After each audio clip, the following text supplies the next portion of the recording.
রোশনাই ধারাবাহিকে আমরা দেখেছিলাম রোশনাই অস্থির হয়ে যাচ্ছে ওর বাবাকে জানার জন্য। গুরুজি তখন বলেছেন, আমি তোমাকে একটা গল্প শোনাবো, মাঝখানে কোনো কথা বলবে না, বললে কিন্তু আমি আর বলবো না।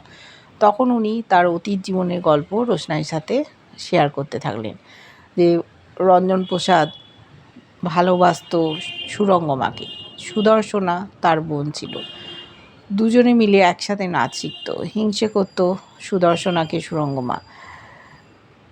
গুরুজির সাথে গান্ধর্ব মতে বিয়ে করেছিল, কিন্তু যখন একটা বড়লোক ছেলেকে নিয়ে এলো ওর সামনে, সম্বন্ধ হলো, বিদেশে থাকে, তাকে বিয়ে করতে এক মুহূর্ত দ্বিধা করেনি। মন খারাপ হয়ে গেছিল রঞ্জন প্রসাদের, অসুস্থ হয়ে গিয়েছিল, সুদর্শনা সুস্থ করেছিল, কিন্তু ওর যখন একটা সন্তান হলো, তার নাম গরিমা মুখার্জি, তারপরে ওর মনে হয়েছে যে রঞ্জন প্রসাদকে ছাড়া থাকতে পারবে না। আবার ফিরে এসেছিল, রঞ্জন প্রসাদজির সাথে মেলামেশা করার ফলে একজন সন্তান হয়েছে, সেটিও কন্যা। সুদর্শনার কাছে ফেলে দিয়ে চলে গেছিল সুরঙ্গমা, মারতে এসেছিল রঞ্জন প্রসাদকে, কিন্তু রঞ্জন প্রসাদ বেঁচে গেছিল।